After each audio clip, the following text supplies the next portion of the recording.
Do I? Okay, let me turn the mic. Is that better? Yeah.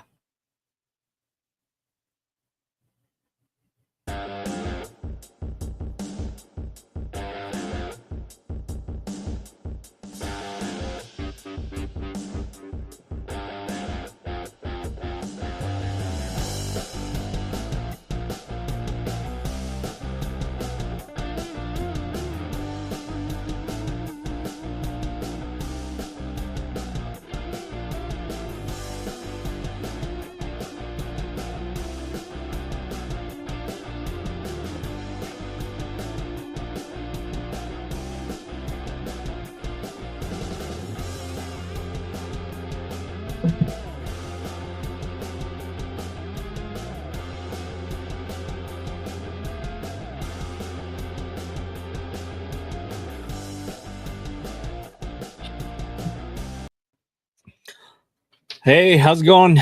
Sunday, episode 30 here. Can you believe it? 30 episodes already. That's crazy, man. Like I didn't think it was gonna be like that. Means we're like more than halfway through a year's worth of doing this podcast. So no, but I'm excited. The 30's good. I think we're almost probably coming up in a year, I think, since we decided to do this thing. So Sweet. but yeah, I mean, even missing a couple Sundays here and there. Still 30 is a pretty impressive number. So, pretty cool. And of course, we're just doing this for the enjoyment of real estate because that's how much we love real estate. Oh yeah, absolutely. So, as always, we love sharing our knowledge and everything that we've learned about our industry here with others. So, tonight's episode is going to be a really good one, actually. But before we get into that, I guess, how's everything going for you? How's the weekend? Weekend was good. I was actually in Madison for a day and a half. And then came back up, and of course we had church picnic or church barbecue, outside barbecue today, so that turned out really good. But busy, man. It's been a busy couple of weeks since we got back from Nexa, or the Discover Nexa event. It's oh man, grinding, just getting stuff done, trying to make things happen. So it's been good. How have you been, man? Yeah, I mean, actually, it's been a slow weekend for me. Nice, relaxing weekend, actually. So it's good time to catch up and just stay home with the family. Did you grill? Yeah, I did grill this weekend. Yes, I did grill twice. Nice. I had time to do it. So, Sweet. Yep. So, my boys went to have a little sleepover with their cousins, left me home with my daughters, and so usually they grill for me. So I taught them how to grill. So, but that's awesome. Now that they're not home, I got to do the work. So, but it's good. Yep. All right. So cool. So let's get into today's episode. And so today's episode, I mean, it's going to be a really, it's a pretty common issue that we see a lot, or a common, not really an issue sometimes, right? Yeah. Question, I guess, right? Yeah. But the thing is that, when we're helping people to buy a home, right? And, of course, there's a lot of checks that we go through, right? So it's like, hey, what's your credit score, right? And it's like, okay, we pull their credit. Okay, it's good. Check. You pass on to the next one, which is, oh, you have a job, right? Or your business is more than 2 years, right? Okay, cool. Check, right? And then other things we look at is, hey, how much money do you make, right? Whether it's your business or your own, your W-2, whatever. Okay, yep, your income's good. Check, right? And then we go through this whole process, and then we're like, okay, everything's good. How much house are you trying to buy? Right. And then it's like, okay, yeah, I'm trying to buy like 500,000, whatever, right? And then you're like, okay, then you have to explain, hey, depending on the loan program and whatever, here's the minimum down payment, right? And so we say, additional is like what, 5%, sometimes 3%, right? Yep, 3 to 5%. Yeah, that's pretty typical for first-time home buyers. Right. And then so that's like we'll say 25K. Okay. So 25K, 5%. And then of course the other item is like, hey, closing costs, right? And that's kind of like one of the big wild factors. There's a lot of things that go into closing costs, like not just the title closing fees, but sometimes we have to collect for like property tax, right? We have to collect for Mhm, home mhm. insurance, right? And property tax is a big variable. Depends where you live and how expensive it is in your county, right? Or the county Absolutely. you're choosing to move to, right? Um, and so we have to have these discussions with buyers that, hey, depending on where you want to move to, your closing costs could be very high, right? And so you have to have Mhm, those saved up as well. Um, I mean, so for me personally, I just tell people like, hey, if just to be very safe, this is a super high conservative estimate, but basically you should have 10% of the purchase price, right? It's going to be really high, but if you want to be like peace of mind and like, yeah, I got the money in the bank, right? 10% of the purchase price. So that would be for 500,000, 50K, right? mhm, Of mhm, course, I think more people are like, well, 6 to 8, something like that, 6 to 8 mhm. percent, right? What do you tell your people? So usually, I ask them about the down payment, right? Depending on what kind of down payment they have, I say Yeah. you have to prepare for the down payment, but for closing costs here in the Twin Cities, prepare for about 4%, right? It is Hmm. conservative. 4% is conservative here in the Twin Cities, Hmm. but I mean, it's pretty. It's starting to get close to realistic now, like because Yeah. insurance has gone up so significantly here due to the Mhm. hail damages and such, right? So um, it's Right. yeah, I always say your down payment plus 4%, right? So that's what you're going to be looking at. Yeah, so that's like 9, right? What you just said. So Yep, yep. yeah. So yeah, I mean it can be a sticker shock, right? I mean, especially Hmm. if you consider how much homes are going for these days, right? Um, I Milwaukee, I used to think Milwaukee was a cheap market, but now our prices are kind of crazy. It's like, I used to think we were really affordable at between 100 and 200,000, but now in Milwaukee, I mean, you want a nice house, you're looking at 250 and up, like, and that's Milwaukee proper. If you're talking about suburbs, now you're starting at 400 pretty much, Hmm. Hmm. 400K and up. It's not so cheap anymore, and those are old houses. That's old inventory. That's like 1960s, like Yeah. outdated with the 60s carpet. Like, no. Yeah, and if you want the brand new construction suburb stuff, you're talking like 600K now. It's ridiculous. It's Milwaukee's not cheap. eh, you know. I think we're Yeah. like catching up to you guys. I used to think you guys were expensive, but now I'm looking at like, dude, maybe I should like move to Minnesota. Yeah, I mean, here in the Twin Cities, like our average home in St. Paul is about 300,000. Our average homes in the Minneapolis area is about 400,000. But look, if you want to go into the suburbs, it's going to be way more expensive. Like Woodbury is going to be 700,000 plus. Maple Grove is going to be 700,000 plus, right? Most of the homes you're going to be looking at are not going to be your first time home buyer types homes, even if like what you were saying, in our so I live pretty close to Maple Grove, which is about, I would say about 15, 20 minutes outside of Minneapolis, right? Northwest of Minneapolis. And to buy, like you said, a home that needs renovating, right? That's like Mhm. 450, right? Yeah. You're looking at Right. about 450,000. So I mean, your prices are coming. Yeah, you guys are way closer to us than maybe like 1 or 2 years ago. Yeah. Yeah, so um but yeah, it's expensive. It's expensive to buy, so you got to get ready for that down payment and that amount. So Yeah. um it's a big deal. Right. Right. And so, that's kind of the purpose of today's podcast episode is that, while you do have a lot of those pre-approval checks in the box, right? You got them all checked off.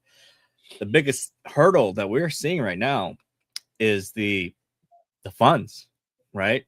Like Mhm, mhm. like you know, and I've on the I've seen it before where a buyer gets the pre-approval, they go shopping, they get the accepted offer, right? We've been looking at houses, we get the accepted offer, and then they talk to the lender. At the time, I wasn't a lender yet, but they talk to the loan officer, and they're like, "Dude, the payment's too much.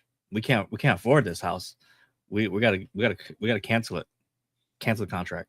It's like, really? Oh man, That's like you didn't. interesting. Yeah, I was like, you didn't have this conversation with the you know, like how much the payments were going to be and all that. I was like, wow, okay. Well, I mean, you know, I'll be respectful. Yes, we'll cancel it. You know, do what you want. Hmm. Um, Hmm.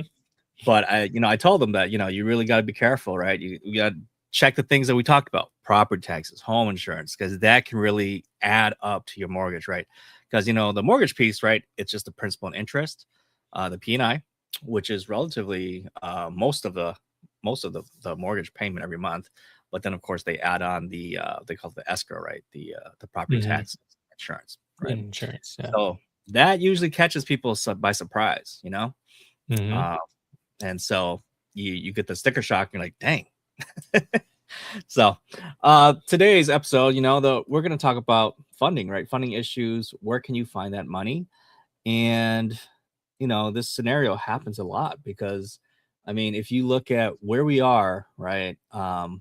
Majority of the first-time home buyers out there today are probably in their 30s, maybe early 40s, even, right? Hmm. But Hmm. they've been in the workforce for a while, right? Oh, hopefully they've been in the workforce for a while. And that would mean that they almost have like 10 to 20 years of work experience, right? So hopefully they have gone through some promotions, they've got through some job upgrades or something like that, right? They're Hmm. getting good earning jobs. They're to the point where they're ready to buy, right?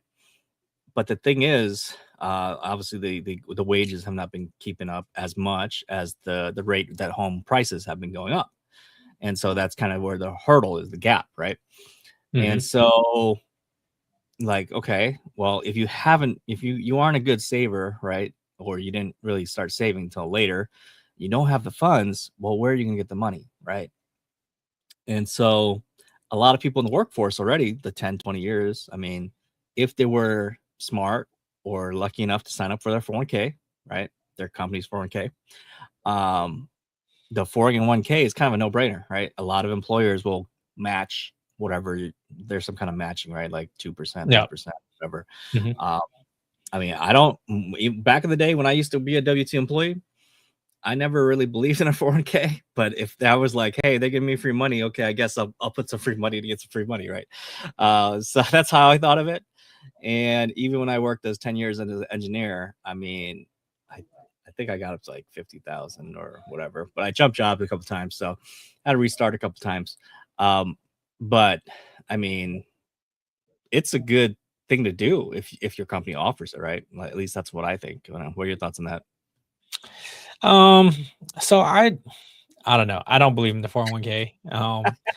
That's because I'm an investor, right? And when you're a real estate investor, you think real estate investor is everything, right? So, um, my thoughts are is that okay, so I don't believe in it, but I still do it, right? So when I was working for the Okay, but corporate you still did it. offices, You still did it.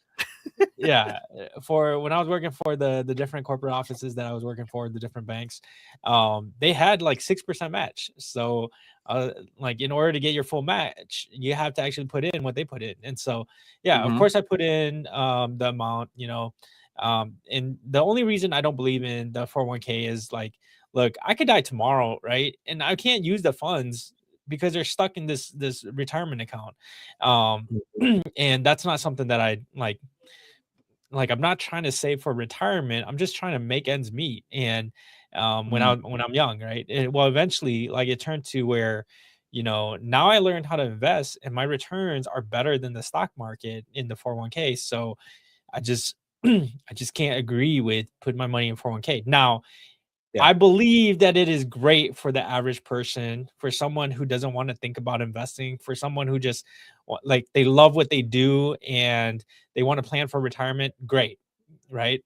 Great system, great for the common person who just wants to work really hard, and then when it's retirement time, you come and you retire.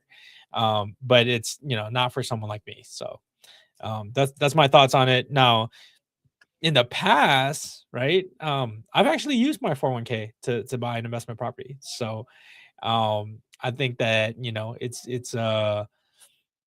Mhm. I don't know. I think that from my perspective, it's a good idea, but Yeah. Yeah. Yeah. you gotta measure what it is that you want to do. Right. Right. Okay. So yeah, I mean, So yeah, I mean, most people, I believe, like they would do it just because it's there. Right? And I think I actually had my last job, the last job I had before I jumped ship to being a self-employed, going from working to 9 to 5 to 5 a.m. to 9 p.m. now, right? That's what we do now. We're self-employed. Uh, you think you're working less, but not really. But No. anyway, different topic for another day. But I think my last place, they actually gave me 2% for free, like whether I contribute or not. So I was like, Oh, oof. nice. I was like, all right, cool, sign me up. uh, Right, right. anyway, I didn't stay there that long. I only stayed there 2 years, so it was like $5,000 or whatever. But still, Okay.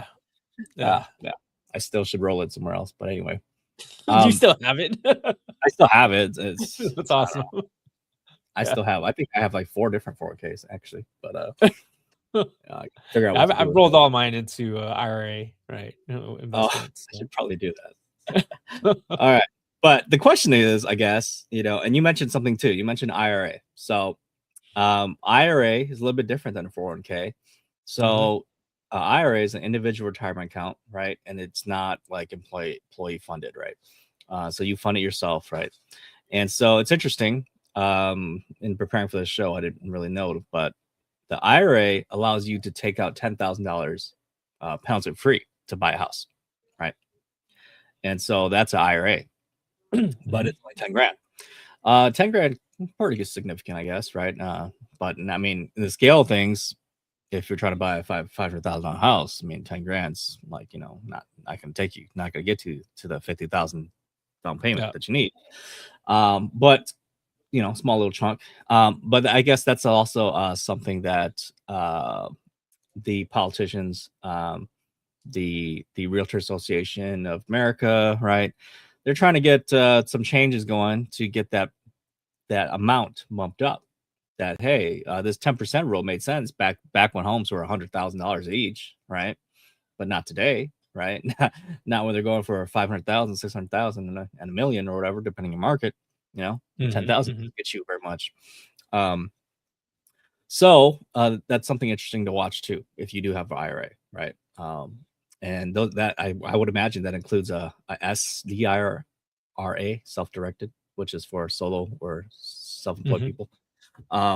But then the one that we're going to talk about mostly for today, though, is the 401k, right? So the employee mhm, match ones, and those have like, I mean, depending on how long, like we said, how long you've been in your job. I mean, you could have over 100,000, right? It's just sitting mhm, there, right?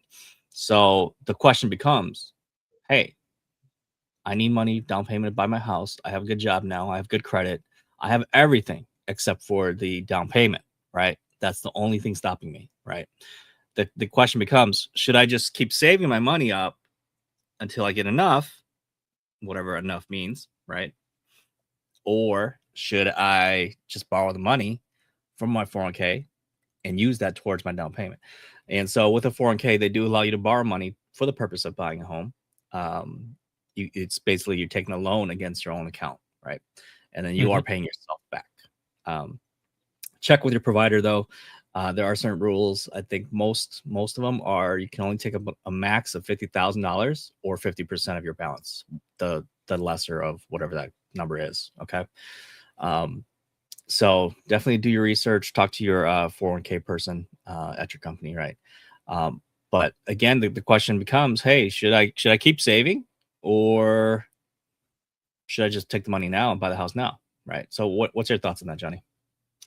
Well, so my thoughts are is that look, it depends on your 401k, right? So I know some folks that have 401ks where when they draw a loan out against their 401k and they pay it back, they're really just paying themselves back, right? Hmm. Um and so in those kind of situations, like in like there's some companies out there that the interest that you pay back is actually yours as well, right? So Hmm. it depends on your 401k. My thoughts are is that if that's the case where you can borrow the money, it can still sit in the account, it still earns you money, right? While being in your 401k, and then you can draw the money as a loan, pay the loan, and pay yourself back while the amount that you owe is still in there earning money. I think that that's a no-brainer. Like you probably want to do that, assuming you can afford that monthly payment, right? Yeah, yeah. So, I mean, in my research, I think the amount that you take out, it would be gone from the 401k balance. So it's not going to accumulate. It is going to be taken out of your account. Um, so you will That's have why I said less. Okay. it depends on your employer, because some employers still allow you to, like, the amount is still in there, and even though it's a loan out to yourself, the Mhm. growth is still on the total balance, and so, like, each 401k is gonna be different, right? And so you gotta Right. really check it. Now, Yeah. if, so, like, to be honest, right? So when I took out my 401k for my investment property, because I wasn't purchasing a primary home, right? I took a Yeah. full hit on it, right? Mm. Actually, we cashed out both mine and my wife's, and we cashed out the house, right? Wow. Now, I wouldn't recommend doing that now that I know what I'm doing. But, um, but I'm glad I did, right? Because that brought me into the real estate investment, Yeah. world, where I learned so much more, like, so a Yeah. significant amount more, and, that Right. money has then, brought back money over and over again, and, Sure. I don't think that we would have the same amount if we just left it in the 401k and it just sat, right? Right. Right. Yeah. Okay. And so I guess what's the other argument on saving money? What do you think about that? Like, hey, I'm not going to take from my 401k today. Let me just keep saving. What's your thoughts on that? What does that outlook look? So I think that if you can save fast enough, right? Like, look, your lifestyle matters, right? So Mhm. what I mean by that is that, look, if you just had 5 kids and you live in a one bedroom house, right?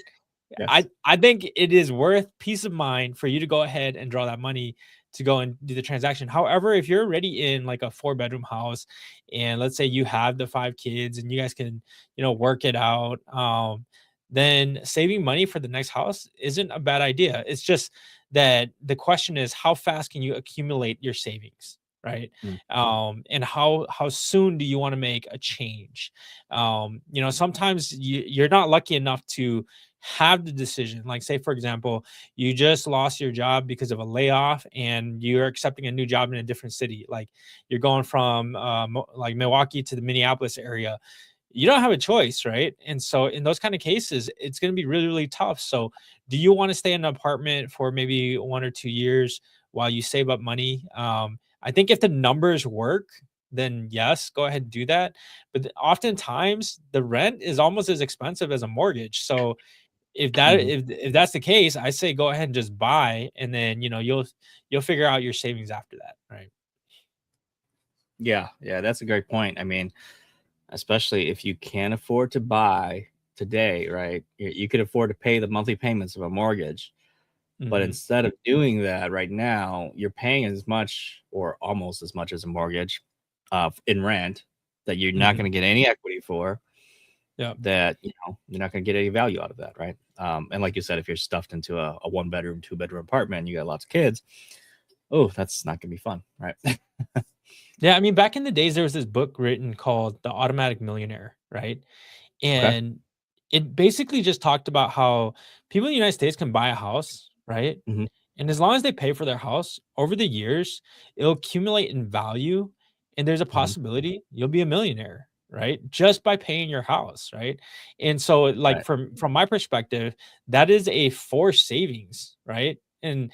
it's easier for me to force myself to save than it is for me to try to save it, because and when that new next thing come out, that new iPhone or whatever it is that comes out, now I want to jump on that if I have my savings sitting there, right? So Yeah. that's my Well, opinion on that. yeah. I mean, the other thing that I would see, if you are saving, like you said, is how quickly can you save that up, right? Like if you're trying to Mhm. save 50K and you make 50K, yeah, right? How quickly can you save that, right? 10 years. Like, yeah. Right. And or even 100K. I mean, if you make 100K and you're trying to save 50K, I mean, uh, it might take you two to 4 years, and in 2 to 4 years, the price of real estate is going to go even up higher, Mhm. right? Yeah, And there's then that that means too. there's the moving target, right? Your down Mhm. payment is going to be bigger. The rates could be more, right? Could be less, hopefully, right? But we never know. Um, Mm. but yeah, I mean, that's the issue, right? That's the issue that you face. And so, I kind of have to agree with you that, hey, if you've got everything else and you're ready to buy a home except for the funding, and you got this giant nest of a 401k sitting there, my personal opinion, I would borrow that money, and I actually have done it before too. So I borrowed against my Nice. 401k to buy my house that I live in right now, and yeah, it was the best decision ever. I mean, actually, I didn't need to. Well, I put down 20% of this house, which I didn't need to do probably, but You I saved the did it. MI, the mortgage insurance. Yeah, I guess. I don't know. Yeah, but whatever. Like you said, though, I have no regrets. Whatever. Yeah. So, I mean, that's kind of the biggest debates. I mean, that we would have. And then you already talked about the growth potential, right? Depends on what you do with it. Right. And I think we were looking at some articles earlier that they kind of picked the last 10 years, right? If you would have done Mhm, this in the last 10 years, from 2016 to 2026, the growth return, the rate of return on $50,000, right? Like the value of a house in your own market, if you're listening to us wherever you are, if you would have bought a house in 2016 with like the 50,000 or whatever, what's a house that you want to buy today worth in your market? Probably double, right? In Milwaukee, it's mhm, double, right? You're going from mhm, 150 to 300 probably. So you already gained $150,000 back on that 50,000. Whereas if you would have kept in the stock market, it isn't doing that type of return, right? mhm, Uh, mhm. so yeah, I mean that alone is pretty powerful. But I think at the end of the day, if this is a legitimate question that, if you have a spouse, you got to sit down, you got to talk about it, see what's the right decision for your lifestyle, for your finances, and you got to decide. But yeah, any other thoughts, takeaways that you want to Yeah, leave? let's jump into the numbers, right? Let's jump into the numbers. Like, Sure. I think we were looking at the Milwaukee area, right? Mhm, And homeowners built about $250,000 on average in home equity in the last 10 years mhm, versus someone that if they had invested 50,000 into the stock market only earned up to, like, I guess the increase in value would be about 80,000, approximately 80,000, right? And so when you look at the two, right, when you look and you compare the two, that's a gap of about $170,000. Like, that's mhm, the difference, right? Now, I wanna say that, the last 10 years haven't been a normal real estate, I don't know what you can consider normal or not normal, but it doesn't move with the trend of the last 30 years, right? So there has been a significant increase over the last 10 years. However, like, I don't see that number coming down. In fact, I think I only see homes getting more expensive as we continue to go.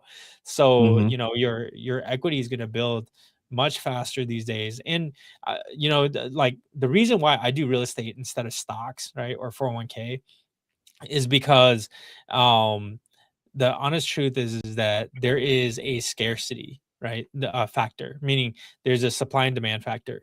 um in the stock market, you can't 100%, the average person can't trace when the market's going to shift, right?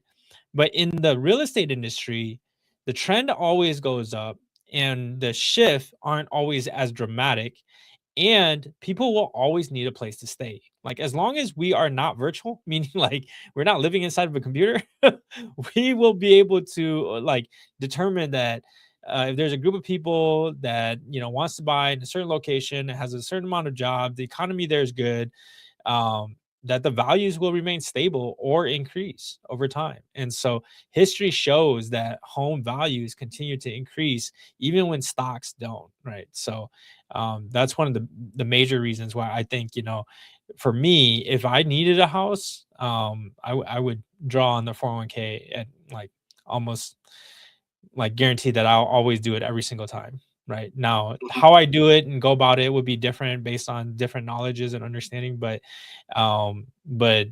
if you were to compare the two, I would take the funds out. Yeah, definitely, definitely.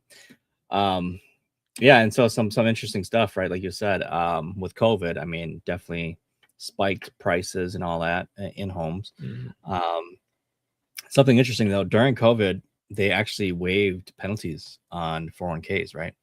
And Mhm, so mhm. I wish I would have been paying attention because I would probably cash my out too. Yeah, But perfect yeah, opportunity, right? I know there was people doing that left and right, and then they were like going and buying like in vacation rentals and all. Yeah, we're a little slow on that, so didn't make it in time. Missed that boat. But hey, it's okay. But yeah, I mean, I kind of agree with what you said earlier too. Is that my thoughts on 401k has always been, you know what, like it's nice to have. You're saving for the future. It's a great idea, but like you said earlier in the video, like you don't know what's if tomorrow's promised. Like Mhm, mhm. like you're working, you're putting all this money away. Like, what if you don't even hit 65 or whatever the age is where you can pull out the money? I think You it's like know, 68 for us, dude. Like, I don't know what the age is, but it's like it's crazy. It's like I think the average lifespan right now is 76, right? mhm. Average. Women are luckier, they're 79. Men are 73. So Yeah, uh, you work until you're like 69 and you retire for I don't know, what is that? 4 more years? yeah. Let If you're let's a say guy? 10 max. Let's say 10 max, you know? Like Yeah, 10 max years of using your 401k. yeah.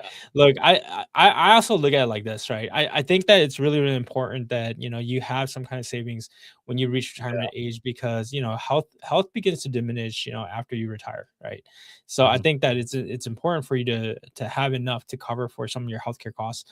But what I'm gonna say is that when I'm healthier, I want to enjoy life a little bit more, right? I don't wanna wait until, like, I'm spending all my money and I'm in the hospital bed. Like, that's a horrible way to live.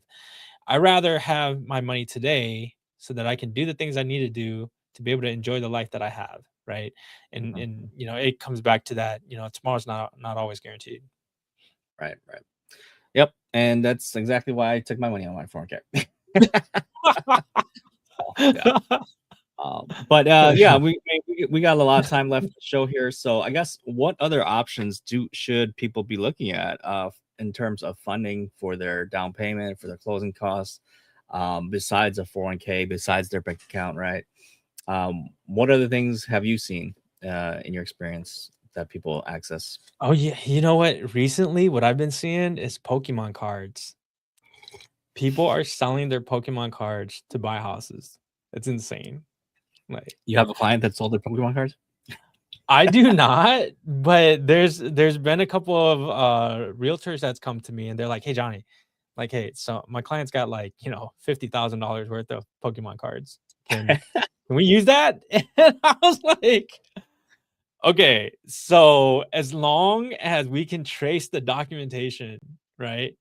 Then we would be able to use it." And what that means is that if you took the cards and you took it Mhm. to a shop and there's a receipt that shows the value of your card and you selling that card, right?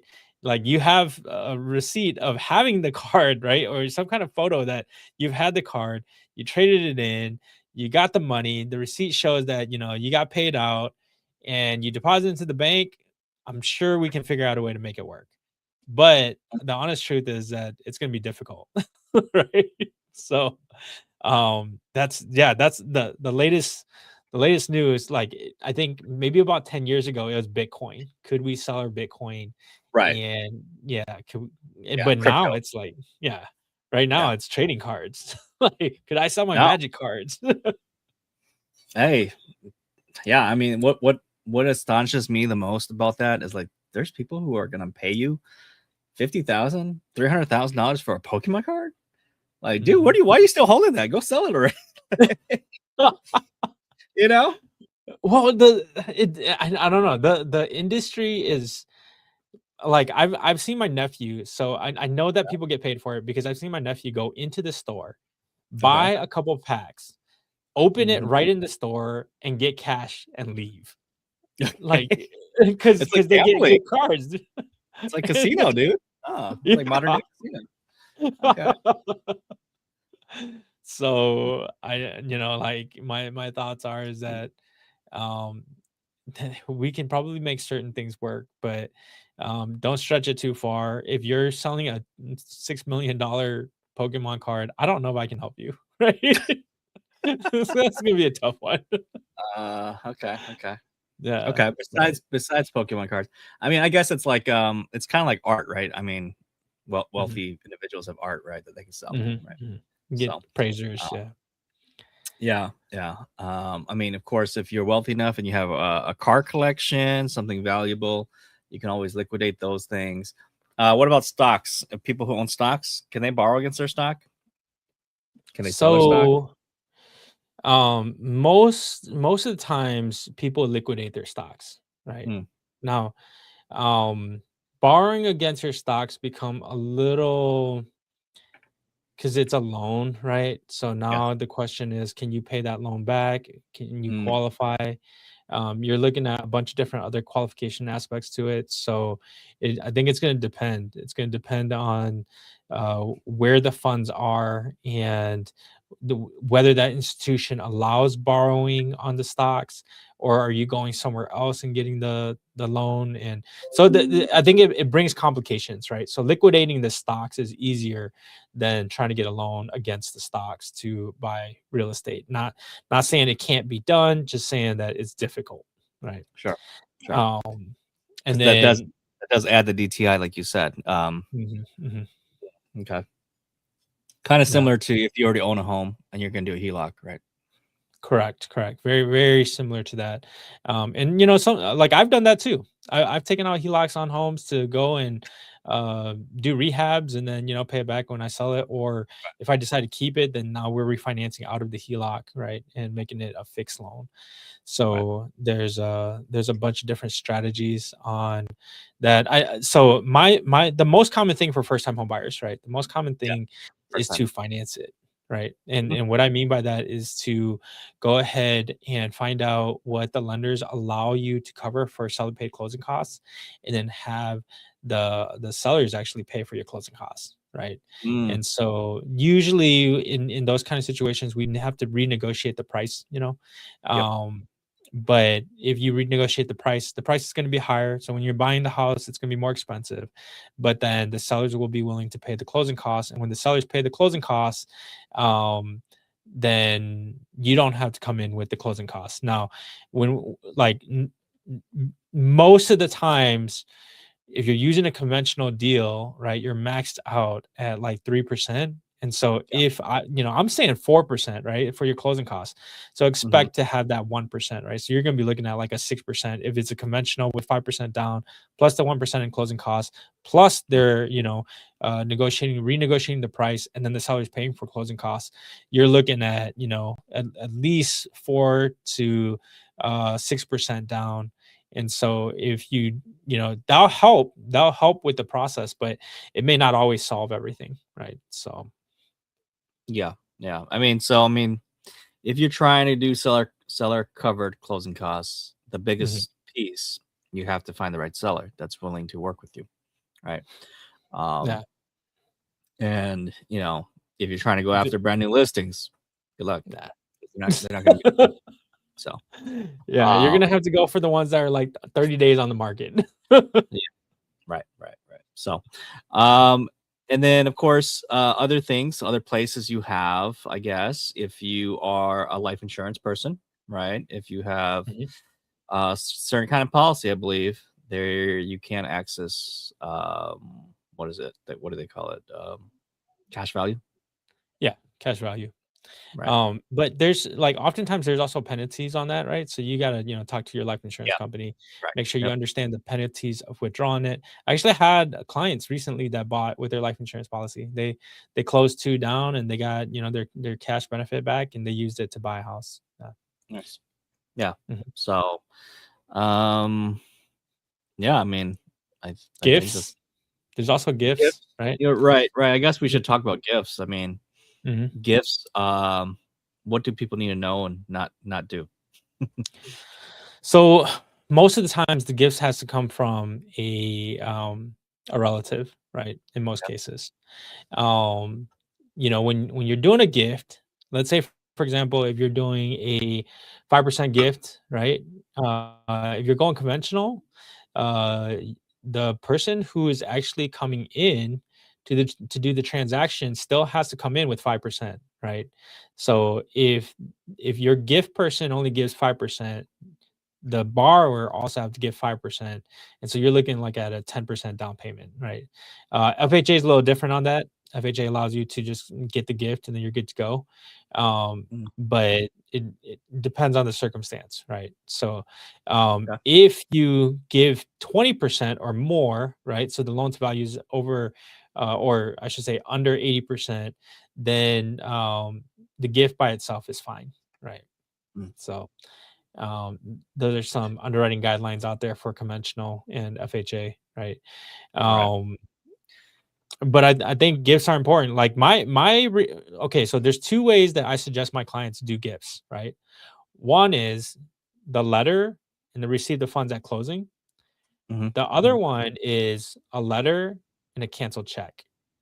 I Mm. don't want to play with anything other than those two options because it becomes a mess in underwriting, right? Oh yeah. So yeah. Yeah. So don't take your gift in cash. Don't tell them take it out. Give it to you in cash Yeah. and go deposit it in your account in cash. Okay.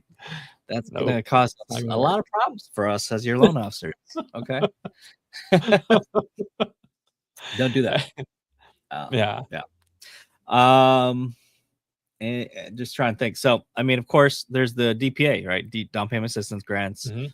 Um, can you talk about that a little bit? How does that work? So down payment assistance is a little bit like they're out there and people can use them, but they have a lot of regulations around them, right? So a lot of times you have to be under a certain income threshold. Like you can't Mm, make more than 60,000 a year, or you can't make more than 100,000 a year, whatever the guideline is for that specific down payment. And then there's also like, different types of down payment assistance. You got your grants, you got your payment or loans with payment, and then you got your loans that don't have any payments but must be paid in full when the house sells or refinanced, right? mm, And so there's a lot of guidelines around that stuff. I think that if you can get them, like it's awesome to be able to use other people's money to finance your house. But then my thoughts are is that they're just hard to qualify for, right? correct. Yeah. Yeah. Yeah. So, I mean, from what I've seen, some of them are location dependent, right? So, like if, like, Milwaukee, there's a city Milwaukee grant, but you have to buy in city Milwaukee, right? Hmm. And then if you want the even higher grant, you have to buy in specific zip code or specific neighborhood, which Yep. is, which you may not want to be in, right? So, um, not saying anything bad or anything, but just saying. Um, but yeah, I mean, and then there's like certain county ones too, right? Like, so if you want Hmm. to be in this county, there's a grant for that, right? But like you said, the biggest important thing is household income, and a lot of them go by household income.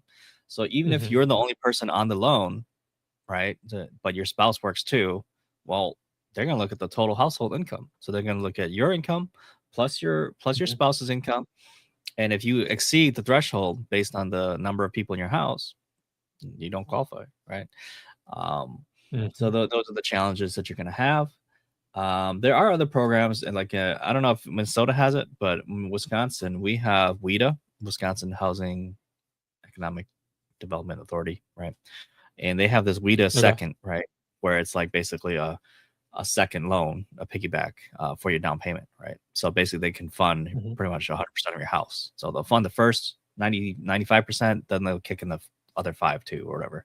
Um, but of course, you do have to pay it back slowly, I believe too. It's not like a free money, right? You do pay it back slowly, but they are funding it for you, so it's another loan.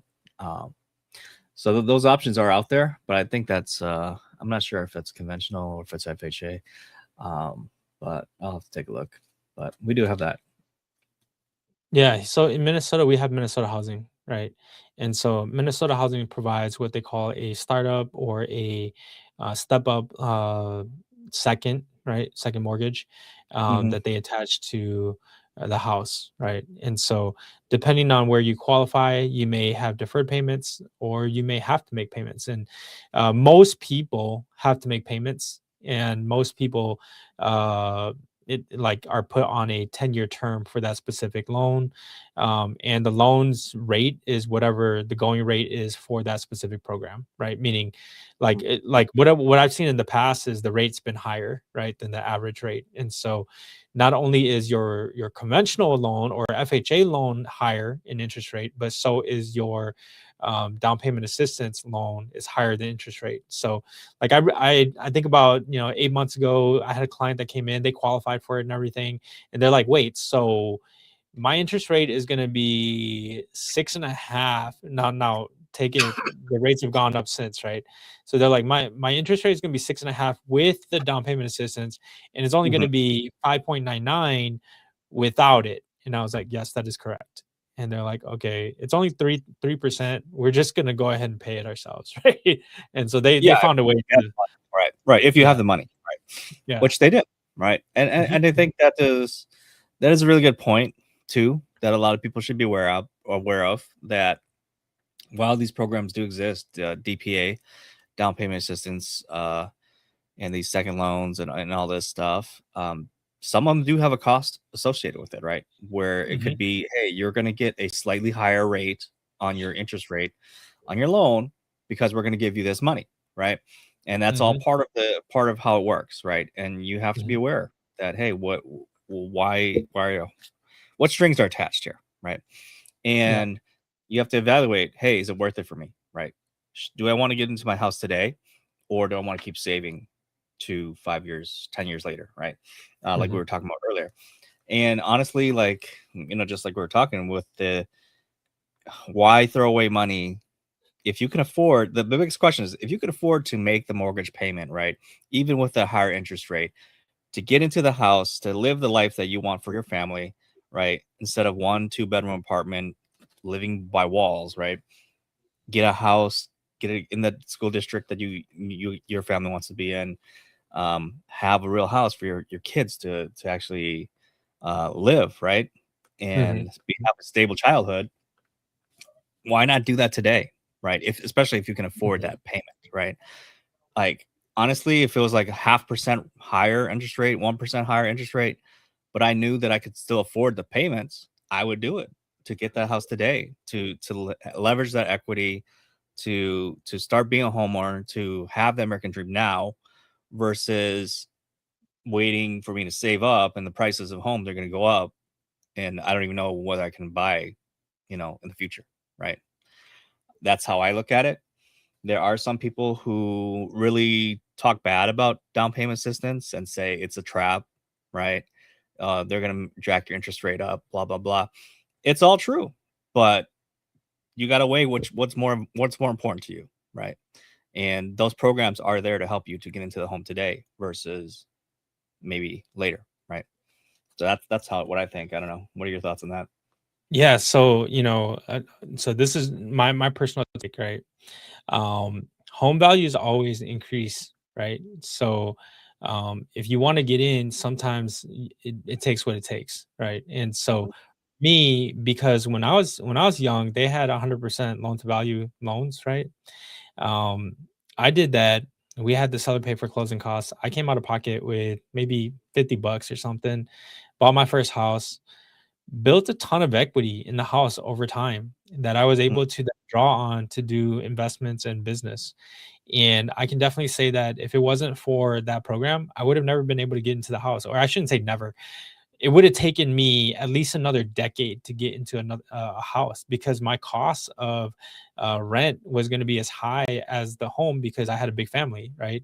Like mm, being of a traditional family where my parents always want to live with me, I can't just rent an apartment, right? I have to rent the whole house, and the price is going to be about the same. So, I think that like if it was just you by yourself, you're a single person, you can rent an apartment for $800 a month, and let's say, for example, a two-bedroom for $800 a month, and you can get the other person to pay $600 a month, and you can house hack an apartment, I think that that's fine. You can do that, but I wasn't in that situation. I had to take care of my parents. I had to take care of mm. my wife. I had one kid when I bought my house. I was also 21 at the time. I Wow. didn't have the funds, dude. Like when you when like when I was 21, I had no funds. But dude, I think that buying that first house changed my life. So would I do it all over again? Get 100% financing? Mhm. Absolutely, all day long. I would do it. Yeah, yeah, and that's kind of what I how I look at it too. Is that hey, if you can accomplish your dream of opening a home, it's really going to give you, it's going to pay back itself, right? Mhm. Mhm. In the long term, and in the short term, you can get a better job, get promotion, Mhm. hopefully improve your credit, and then refi to a conventional loan or get out of that, Mhm. that temporary thing that you have. So it's not a bad thing, even if the interest rate is a little bit higher, but just to get you in the door, right? And that's the biggest thing, to get you into the door so you own that door. And then after that, you can refi or you can sell it later when the equity goes up versus continuing to rent and potentially blank, hey, by the way, next year your rent's going up, Mhm. or we're Mhm. not fixing anything either. Right. So, Yeah. yeah. Yeah, no, So, I like to add, the like a lot of people are thrown off by the interest rate, right? Meaning like yeah. thinking that the interest rate is high right now and they're gonna wait until the interest rate comes down. Dude, just get in the house. It's about the monthly payment. It Mhm. might be, $100 extra, $200 extra, but if you can afford it and you can jump into the house, get in. When the interest rates go down, you can always refinance. Now, like if you don't qualify, you don't qualify, right? Yeah. But my thoughts are is that look, you can always upgrade too, right? You buy a house. Like a lot of people think they but like look, when I was a kid and I bought a house, I'm like, man, I think I'm gonna live in that house forever, which I have so far, right? But most people don't live in their house more than somewhere between 5 to 10 years, and so they're Yeah. usually upgrading or downgrading or doing something because life changes, right? They could be moving to a Correct. different city. So like, yes, plan for the long term, but don't be so set. Like, you can upgrade, you can downgrade if necessary, right? So my thoughts are is Mhm. like, get in, get whatever it is that you need to care for your family, and then if things change, you can always make a change later. Yep, for sure. I agree. Yeah. So if you have any comments, anything else you want to add, any questions, feel free to drop in the chat. We got a couple of shout outs here in the chat from our longtime support, Two Fang. What's up, Two? And got one from Andy. Andy out in Colorado, coming out there next month. So we'll hang out with Andy in Denver. All right. So I mean, that's pretty much it for this episode. Hopefully it was valuable. Hopefully you guys got some important insight out of it. Rates are changing, market is changing. So I think next month, right? I think next week is already August. So probably appropriate to do a market update video on the next one. Like you're just talking Yeah, about the for rates sure. change. Yeah, let's we'll see do what the a feds say. let's do a summer update here on what's going to happen and heading into fall. So I think that's what we'll talk about next time here. And yeah, if you guys have any questions, you guys want to see us talk about anything else, let us know. Hit us up. Don't forget to like, subscribe. See you guys next one. Night.